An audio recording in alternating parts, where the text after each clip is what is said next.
The envelope wasn't sealed properly. It lay half-tucked beneath a stack of quarterly reports, edges soft, paper cheap, too human for this room of chrome and glass. Elias Halden noticed it only because of the handwriting, careful, round letters, the kind that belonged to someone who still wrote thank-you notes. He almost tossed it aside. But then he saw the name at the bottom, Mara Ellis, his assistant. The one who'd quit the night before the Christmas break, without a word, without a trace. Now her letter sat on his desk, and by the time he finished reading the first line, he stopped breathing. Mara Ellis had grown up in a corner of East London that rarely made the postcards. Rows of identical brick terraces, laundry lines like prayer flags in the wind, and bus engines growling through the night. Her father drove one of those buses, Route 56 to Islington. Her mother, once a nurse, had stopped working when her health turned brittle. From them, Mara learned two things early: how to keep things running when they shouldn't, and how to leave them better than she found them. It was her father's phrase, almost a family motto. "We may not have much, love," he'd tell her when a tire went flat or the boiler wheezed again, "but we leave things better than we found them." That creed shaped everything she did. She fixed broken mugs instead of throwing them out. She saved receipts down to the penny. And tucked behind her worn leather ID wallet, she kept a folded bus ticket and a small note reading 4/10, the exact fare from the office to home. It was her insurance policy. No matter what happened, she could always afford to walk away with dignity. When her mother's illness deepened that autumn, Mara began taking on extra hours, cleaning offices after her shifts, tutoring local kids on weekends. Then, by some alignment of luck and persistence, she landed a temporary administrative role at Halden & Co., a private equity firm perched high above the Thames, its offices all glass and polished steel. She arrived her first morning with scuffed shoes and a second-hand blazer, clutching a black notebook she'd bought from a discount shop. Around her, people moved fast, heels clicking, screens glowing, the scent of expensive perfume and espresso. Mara moved quietly among them, unnoticed but necessary. She wasn't intimidated by wealth so much as intrigued by how it carried itself, how people seemed taller when they didn't have to look at price tags. Still, she held her own form of pride, the quiet kind that doesn't need to announce itself. In the hierarchy of that office, she was invisible. But invisibility had always been her camouflage, her way of surviving long enough to make a place slightly kinder before she left it behind. And for the first few months, it worked. She was steady, precise, invisible, and safe until December came. By late November, Mara had become indispensable, quietly so. The other assistants came and went, but she stayed late, learned quickly, and never complained. Her handwriting filled every meeting agenda. Her voice was the one that confirmed every travel schedule before dawn. When the CEO's previous assistant took unexpected leave, Elias Halden himself asked her to step in just until Christmas. For Mara, that sentence meant everything. A temporary role could become a permanent one. A month of competence might buy her a year of stability and her mother's next round of treatment. She wore her neatest blouse that first morning, pressing it flat with an iron that sputtered more steam than heat. In her small kitchen, she rehearsed answers to imaginary questions, whispering them between sips of cheap tea. At the office, she kept her desk immaculate and her eyes forward. Every email was checked twice, every file labeled cleanly, corners aligned. Her hope was fragile, but she guarded it fiercely. There was talk of a company-wide Christmas gala, the event of the year. She was asked to coordinate it. "If this goes well," one executive told her, "the board will notice." So she smiled, because for once something felt within reach. The Christmas gala was held at the Savoy, a place Mara had only ever passed on the bus, watching people step out of black cars as if the pavement itself knew their names. She arrived 3 hours early, a clipboard in hand, making sure the lights shimmered evenly across the ballroom chandeliers. She checked name cards, seating charts, catering schedules. Everything was in its place, everything perfect until it wasn't. When the guests began to arrive, men in suits like armor, women glittering like the champagne in their hands, Mara stayed at the edges, unseen, ensuring everything flowed. She wasn't there to belong, just to keep things moving. At some point, a board member waved her over, mistaking her for waitstaff. "More sparkling water, please." She smiled politely, fetched it, then returned to her post. Her cheeks burned, but she swallowed it down. It wasn't the first time. Later she overheard laughter near the bar. Two junior executives, both tipsy, imitating her accent. East End, right? Surprised she can spell equity. They didn't see her standing just behind the draped curtain, hands trembling around a stack of napkins. When Elias Holden took the stage for his end-of-year address, Mara stood near the entrance, listening. He spoke about resilience, loyalty, excellence. He thanked the departments by name, the analysts, the partners, the legal team. Her name didn't come. Instead, midway through, a catering mishap occurred, something about the wrong wine order. The event manager gestured toward Mara in a panic, and before she could explain, an executive snapped, "You had one job." Laughter again, short, uneasy. Elias's gaze flicked toward her, cold, distant. "Handle it," he said. Nothing more. Mara stood there, the room blurring under the golden light. She nodded once, left quietly, and didn't return. That night, in her flat, she packed her work things into a small box. She didn't cry. Instead, she sat at her table, pulled out a sheet of plain paper, and began to write. It wasn't a resignation letter. Not really. It was something between confession and closure.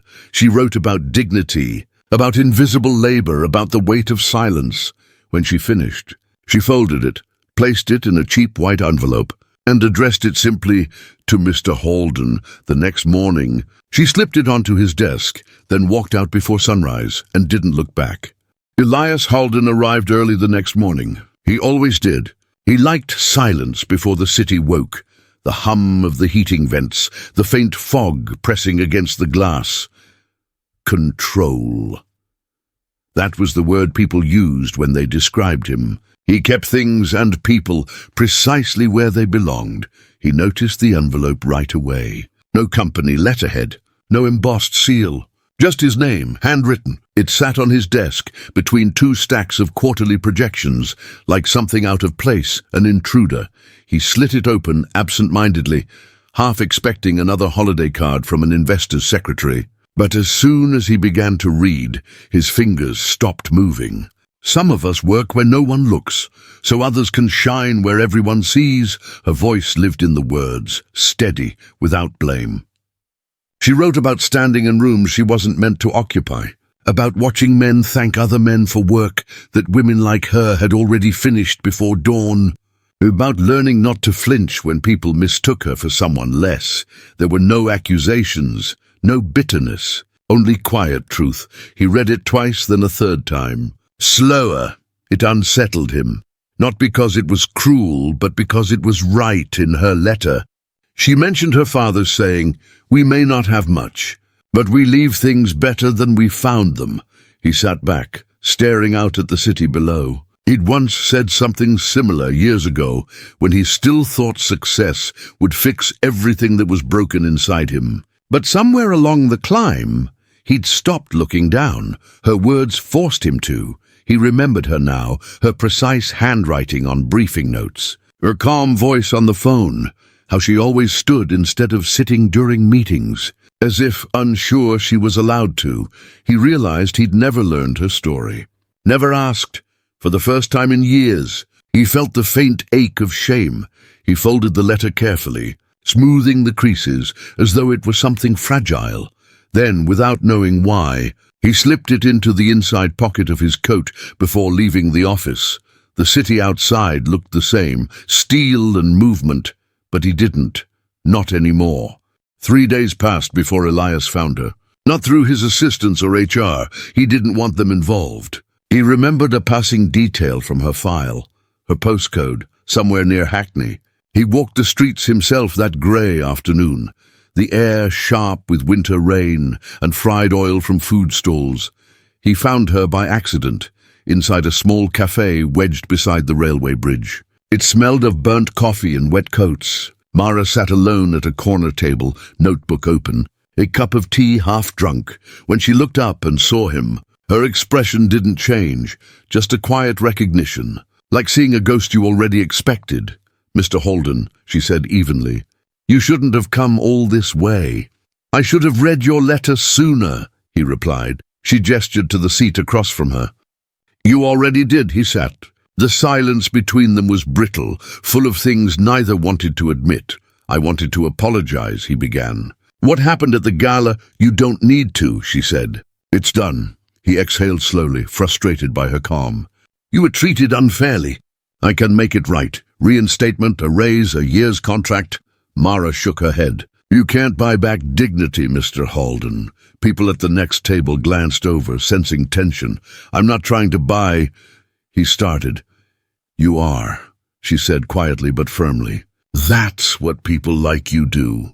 You fix things with checks and titles, but not everything broken needs your kind of repair." He looked down, realizing his hands were clenched around the edge of the table. When the bill came, he reached automatically for his card. She stopped him, sliding a handful of coins toward the waiter. "4.10. Exact change. I can pay for my own tea," she said. The sound of the coins on porcelain was small but final, like a gavel. Elias watched her gather her notebook, her scarf. "Why did you write it?" he asked as she stood. She looked at him for the first time, really looked, "To leave something better than I found it."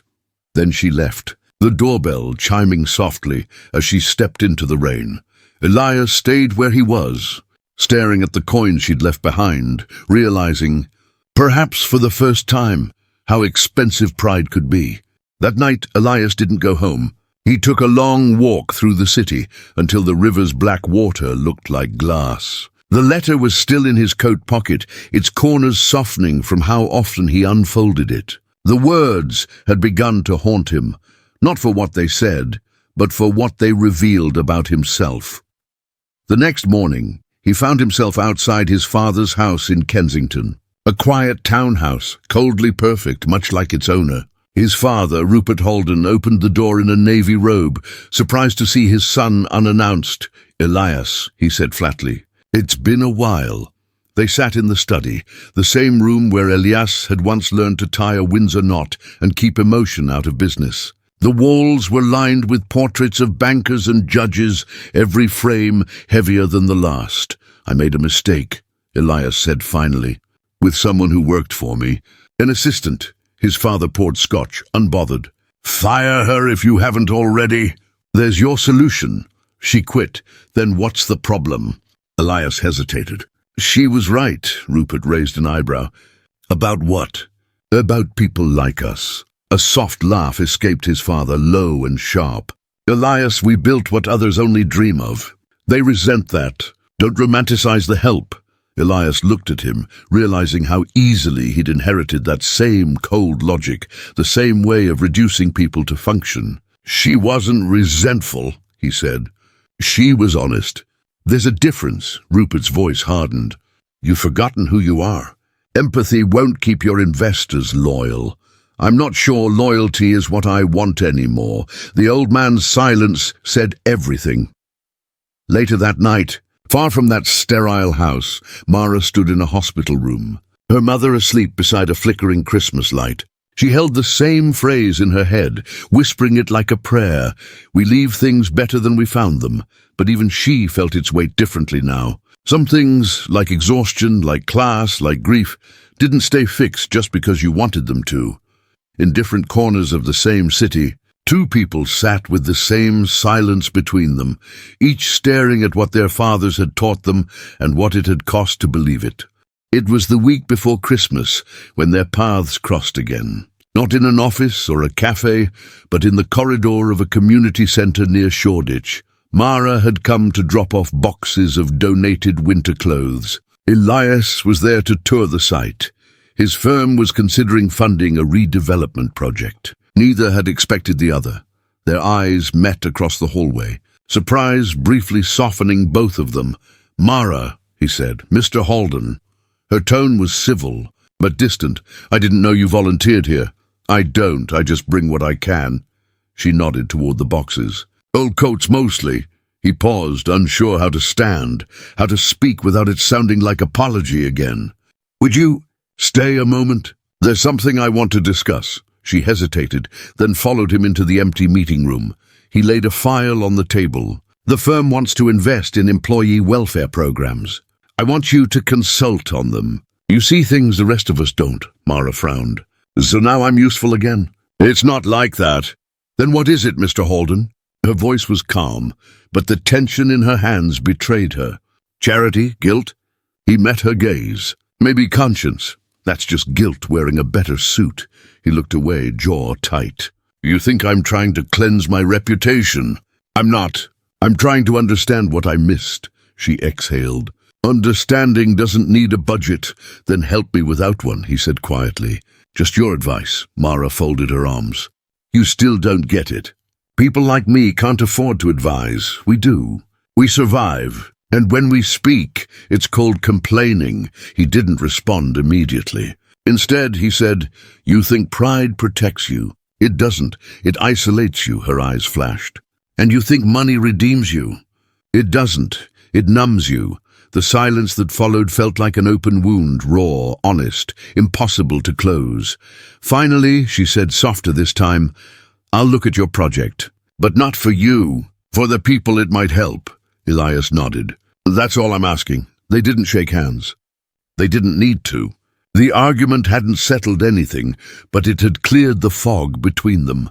For the first time, they saw each other not as symbols, but as people trying and failing, to do right in a world that rewarded neither humility nor heart. January came bitter and grey. London was a cold city in winter, its beauty hidden behind condensation and unspoken things. Mara returned to Holden & Co. once a week, consulting on the employee welfare project. Not as staff, she refused a title, but as an external contributor. Elias had insisted she work directly with him. He said it was for efficiency. They both knew it was something else. Their meetings began awkwardly, polite as business transactions. She'd bring notes typed on recycled paper. He'd bring charts printed on linen stock. Two worlds meeting across the same table. The first time she spoke in a boardroom, the partners barely looked up from their phones. Elias noticed, and afterward, in the hallway, he said quietly, They'll listen next time. She gave a small, wry smile. I'm used to not being heard. That's going to change, he replied, and somehow it did. Slowly, he started walking through the lower floors, the mailroom, the maintenance wing, speaking to the people she'd told him about, the ones who kept the place running. He asked names, remembered faces. When an employee cafeteria ran out of bottled water one afternoon, he poured himself a glass from the tap and drank it without hesitation. It wasn't a performance. It was instinct. Mara noticed the shift but said nothing. She simply kept showing up, her calm presence softening rooms that used to echo with entitlement. One evening they worked late together. The city outside was lit like frost. She read over a policy draft and said, You're changing things faster than they'll allow. Elias looked up. Then they'll have to catch up. She almost smiled, then added, Don't do it for me. I'm not, he said. I'm doing it because you were right. A silence hung between them, neither tender nor tense, just real. For a fleeting moment, Mara saw not the CEO but the man beneath, someone who'd built walls out of achievement and didn't know how to climb down from them. And maybe, she thought, that was the real cost of power, not greed, but loneliness disguised as success. When she left that night, she saw him still at his desk, staring at the city lights. He wasn't counting numbers anymore. He was counting people, and for the first time, that felt like progress.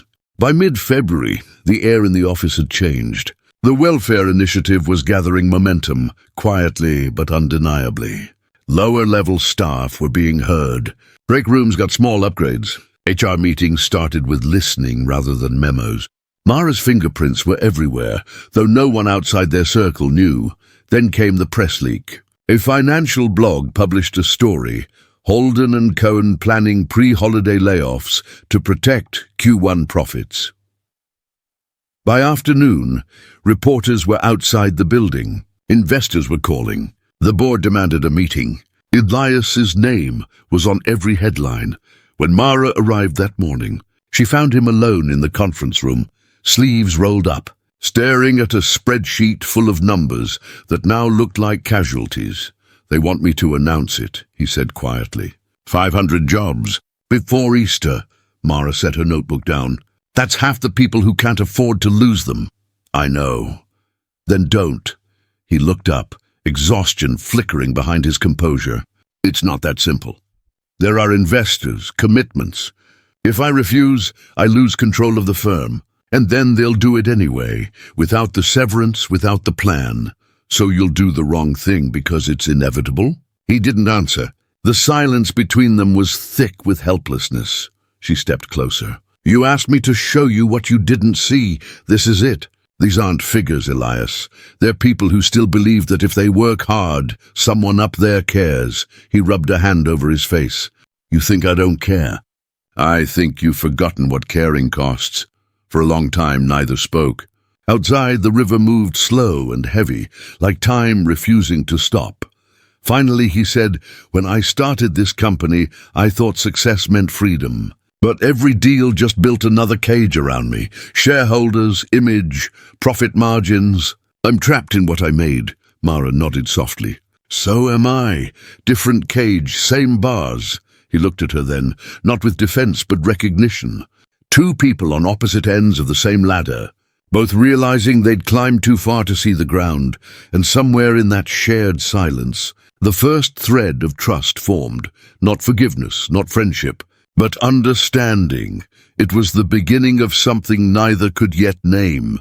The boardroom was full that morning, executives in tailored suits, eyes sharp with expectation. The meeting had one agenda: approve the layoffs before markets opened. Elias stood at the head of the table, the city sprawling behind him like a warning. The projector glowed with numbers, graphs, inevitability, but instead of speaking from his notes, he unfolded a piece of paper from his jacket pocket. The cheap white envelope had softened from being opened too many times. He read aloud, "Some of us work where no one looks, so others can shine where everyone sees." The room stilled. He went on, Mara's words unedited, unadorned, about dignity, about leaving things better than we found them. When he finished, he looked at the board and said, "These are not my words. They belong to someone who saw what I didn't. And if we fire 500 people to save a margin, then we don't deserve the name of this company."